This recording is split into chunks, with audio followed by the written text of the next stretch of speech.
Get him, Dave.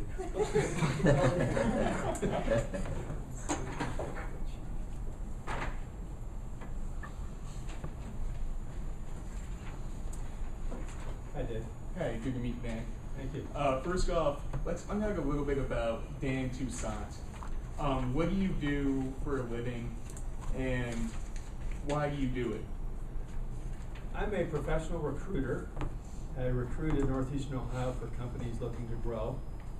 And I also have a job interviewing skills business where I teach people how to get jobs. Okay. Why I do it?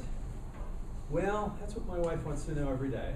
It's something I've been in HR most of my career in various management positions, and I know how to recruit. Now I'm a headhunter, and I like to teach people how to get jobs because I just find that personally satisfying when they call me up laughing and all excited that they've got the job of their dreams, and that happens to me about once a month, so that's fun.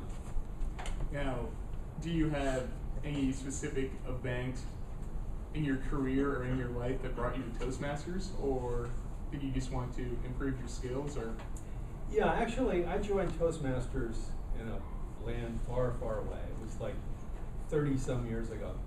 And it was because whenever I would stand up in a group like this and everybody else was sitting down, I'd get this huge lump in my throat. And I'd have these great thoughts, but nothing would ever come out of my mouth that was in my head. And I just knew I had to get over that. So I heard about Toastmasters and joined and submitted myself to the pain of getting critiqued every week and dealing with the lump in my throat until it eventually went away. has that lump gone away, Dan? For the most part, you know, when you get into a situation where you're interviewing a strong, big guy like you heading down to Washington, D.C., I'm thinking, oh my God, what's he going to ask next? And there was a little bit of anxiety as I sat there trying to find my joke of the day. But yeah, for the most part, I do speak regularly and have made a career actually of training and doing things in front of groups, so it's fairly easy now. So you would say that Toastmasters has worked for you?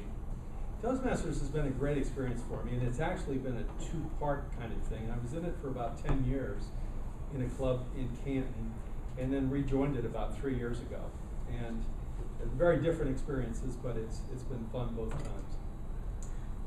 Moving forward with your Toastmasters experience in the years to come, what do you hope to accomplish as time progresses? Good question. My immediate goal is to become a distinguished Toastmaster. Toastmasters is a real educational experience, and if you commit yourself to Toastmasters, you can work on a leadership track and you can work on a communications track that is pretty extensive. It's actually going to take me about 4 years to accomplish it.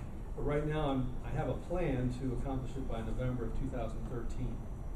And you know, I hope to, for example, talk enough people in this room into joining and starting a Toastmasters club here at Walsh. That would be one of my goals as part of this DTM process. And I also have to give about 50 speeches on the communications side, and to do that, I'm becoming a area governor. I'm appointed hopefully in July, so I'll be able to kind of mentor 6 to 8 clubs and give speeches probably every week somewhere. Has Toastmasters affected your ability to recruit in your daily job? Oh yeah, yeah. I mean the communications that you learn in front of groups, as Terry mentioned, extemporaneously, and in planning and rehearsing really what you want to say officially in an official presentation, it's all great practice, and it's relatively painless. I mean, if you screw up in a meeting, so what? It's not like you lose your job. So it's one of those things that you have a chance every week to get a little bit better if you commit yourself to do it, and that's why I love it. Very interesting, very interesting. So, as a Toastmaster, you feel as though the longer you've been in Toastmasters, the better you've gotten at your job. I would say the better I've gotten at being a communicator. Yes, it's helped me to know how to connect with people. And in Toastmasters, you have a variety of roles, and actually a variety of leadership roles that I've found myself looking at that yellow card there, which means our time is getting precious. But yes, it's an experience that as long as you commit to yourself regularly, and I found that out the first time through in Toastmasters, that if you only go casually every so often, it doesn't really make a difference in your life. But if you commit to it on a regular basis, you definitely get better. So since our time is expiring here, Dan, one final question. Make a case to the people out there watching on YouTube as why they should join Toastmasters. Okay. Toastmasters is one of those experiences in life, if you have a chance to do it, you're selling yourself short if you don't give it at least the first 10 speeches, the Competent Communicator Manual. And the folks in this room, all of whom have communication expectations as teachers or as influencers of public policy and as math teachers, for example, there's a lot of communication that goes on in a classroom that you can practice in a Toastmasters meeting.